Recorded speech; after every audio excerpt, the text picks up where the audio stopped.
Hey students, the purpose of this video is to talk about the first two learning objectives, actually the first three learning objectives in Chapter 21 associated with stock-based compensation. So I'm going to break it up. I'm going to do one video for learning objective 1 around restricted stock options, and then another video for learning objective 2 and 3, accounting for stock options and accounting for employee share purchase plan.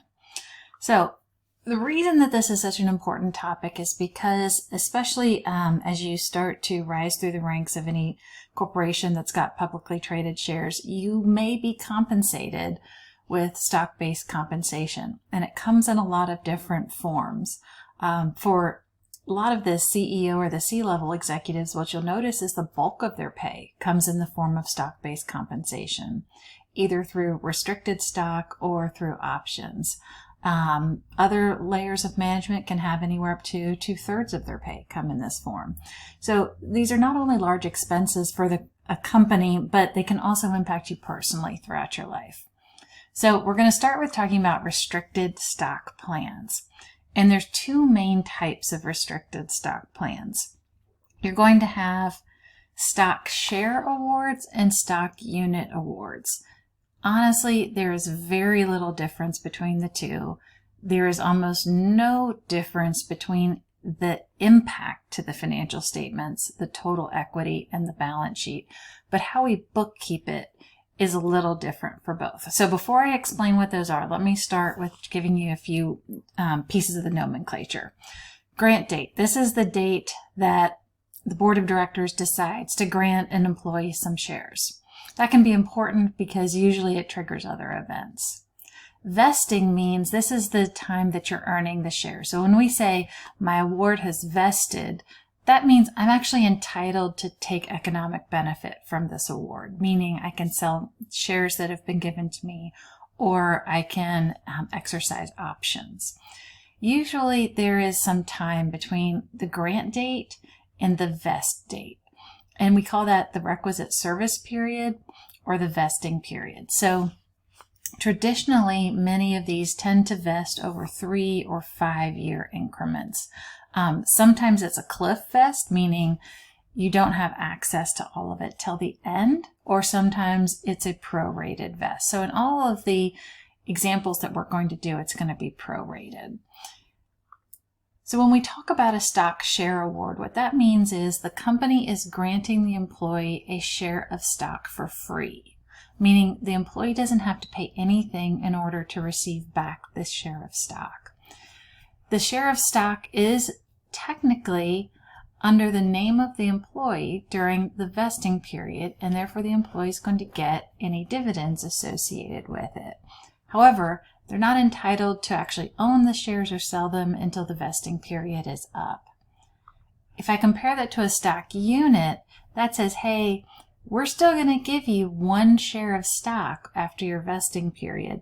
However, you're not going to get the dividends along the way. So again, conceptually, the employee ends up with the same thing at the end.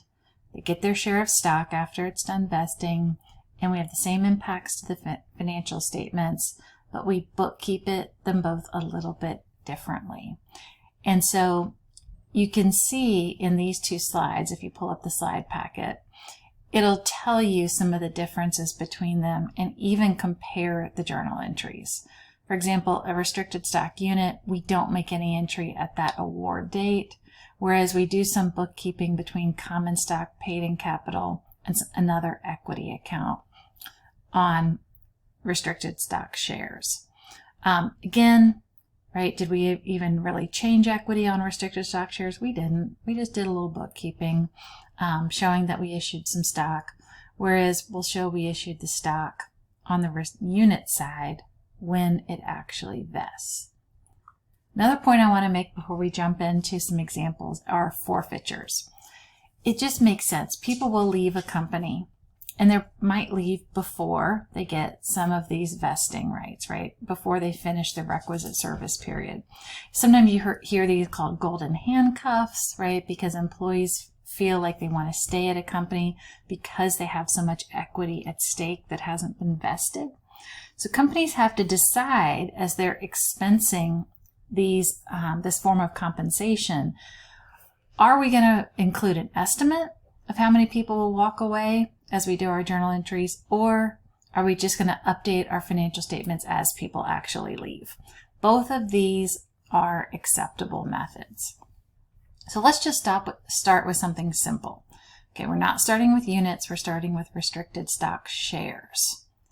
So in this case, we grant 1,000 shares of $1 par restricted common stock to one officer.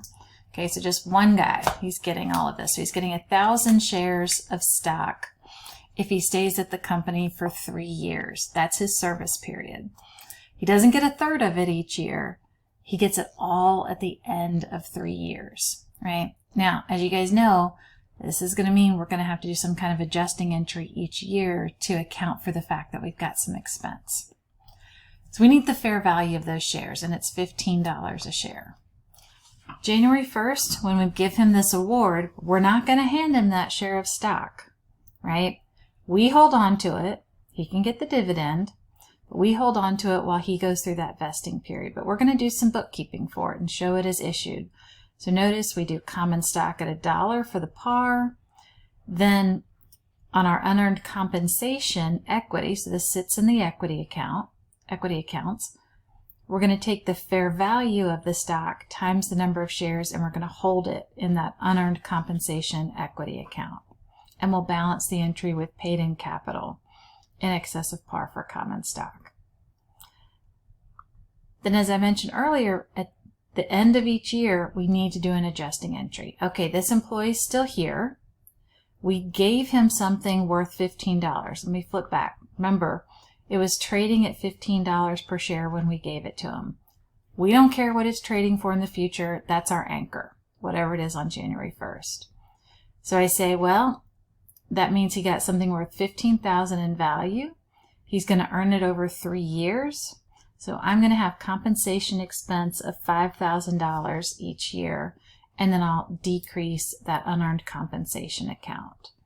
So notice the unearned compensation account, if I look on the balance sheet in the equity section, it now has $10,000 debit left in it, which we know will go to zero at the end when he actually gets his award, because we'll decrease it by $5,000 each time.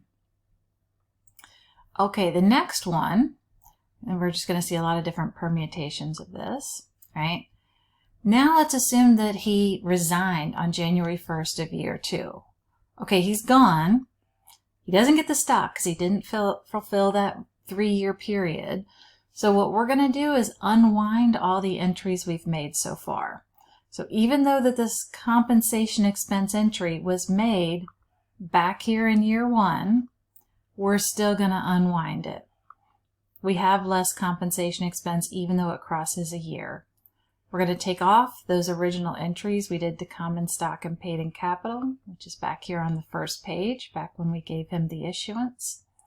And we'll also remove that unearned compensation equity balance. So now everything is back to neutral. It's as if this employee was never here. All right, let's contrast that to units. Now we've got 5,000 units. It's not going to one person, it's going to 5 officers, right? $1 par, they each get 1 share. They'll each get 1,000 shares if they stay with the company 3 years. And the fair value of the stock is $15. So 5 employees, each getting 1,000 shares. It's worth $15 a day. Because we're talking about restricted stock units, I'm not going to show any share issuance, and these folks cannot get the dividend during the vesting period. So instead, January 1st, no entry. But now it's year end, and I do need to record compensation expense. The 5,000 shares that will be issued at $15 a share, that tells us over the life, over those 3 years, we have $75,000 in value we're giving to those employees over 3 years. So every year, at the end of the year, I will debit compensation expense and credit paid-in capital. Now, let's assume that we get to the end of 4 years We hand them their stocks. Finally, they've all stayed here. Nobody's left. So we will debit paid in capital restricted stock. That's what we've been crediting this whole time whenever we were making our year-end entries. And then we'll show the issuance of stock just as we would if we sold it to anybody else. And we're done. Okay, but you know there's going to be some other situations that we'll see here in a little bit. So I'm going to come back to the class pack problems at the end. Let's keep going on a few other issues. Assume the same information in the original scenario, except now we expect forfeitures due to employee turnover, and we like to estimate the forfeitures. Okay, so the scenario they're talking about is where we had 5,000 shares for 5 people at $15 a share. And if you have a book, I think these demos, on these slides, they don't explain the answers super well, how we get to them. So let's just say you want to go back and study it some more. The demos in the book are much easier to follow than these slides. So maybe a good way to supplement these. So now let's go back to what they're saying. They're saying, hey, we think instead of actually having to hand out 5,000 shares at the end, we're estimating that at least one person will walk away. So 1,000 shares will be forfeited. So if we do the math on that, so I do 4,000 shares times $15. Now I'm at $60,000 in expense over 3 years. So I'll debit compensation expense, credit restricted stock in year 1 to account for the fact that I'm estimating at least one person will leave. Now, let's assume that one officer did leave at the end of year 2 to recognize assuming that one officer left the company on that date and no further forfeitures are expected. So, why is it not different than what we saw on the previous slide? Well, remember on the previous slide, we were already assuming somebody left. The fact that somebody's now actually left means, oh, good, we guessed right. We don't need to change our entry. Let's assume the same information in that original scenario, except now we're going to do our forfeitures as incurred. What we mean by that is we're just going to assume everybody's staying with us unless we hear differently. So when we get to year 1, we're back to that original guide where we had 5,000 shares worth $15 a share. That's how we get to the 75,000. We're dividing it by the number of years they'll earn it. That's 3 years. So every year we're going to do 25,000. Now, on December 31st of year 2, one officer has actually left the company. This one's a little bit more complex. This is the thorniest piece of all of them. So how do we get to this $15,000? So since we're going to record the forfeiture as forfeiture as incurred, right? We've got to figure out how to get into it. So how many people do we have left? Well, we have 4 people left. They're each going to get 1,000 shares. Okay, so that's 4,000 shares times the $15 per share. So that says that we need $60,000 in total, and we have 2 years left, right, to go ahead and make our adjusting entry. So if I divide it by 3 times 2 to show that 2 years, that says, all right, I should have $40,000 accrued at this point. Okay, but how much have I accrued? Well, I've only accrued 25. So I need to get that other 15 accrued. So that's, where did the 40 come from? I knew I needed 2/3, because we're in year 2. I needed 2/3 to have been recorded based on the fact that I now have only 4,000 shares that I'm going to have to issue, assuming nobody else leaves. I've recorded 25, so my remainder is 15,000. if you're getting stumped on this, look at page 21-6 and 21-7 in your book, and it'll walk you through that again. I always have to look at it. And then lastly, assume the same information as in C and record the entry on December 31st of year 2, assuming that the estimate of forfeitures increases to $2,000. Okay, so how will we get this one right? Well, again, if we're estimating now that it's going to increase to 2,000, so remember, we're going back to C, right? Assuming that one officer left, same information. So our revised total compensation is $45,000, right? That's the $75,000 times the 60%. When we do the $75,000 times 60%, that says our total compensation should be $45,000. And our restricted stock account should be $30,000, which is 2/3 of that $45,000. I've already done 20, that leaves 10 left. Okay, this is all. I'm giving you a lot of gobbledygook on words, so I really want you to go back to page 21-6 and 21-7 to practice this. With that said, let's go ahead and go back to that class pack question and work through it. So, class pack problem. Start with the first one. January 1st, 2020, we issued 1,000 shares of $10 par common stock to 5 executives. The fair value of that is $60,000, and the restricted shares require a vesting period of 3 years. We don't anticipate forfeitures. Okay, well that's good because we've just learned the forfeitures is a real pain. All right, first thing to think about, is this units or shares? Because that's going to change how we do the bookkeeping. This is shares. All right, so that means we do have an entry on January 1st. Let me go over to the answer.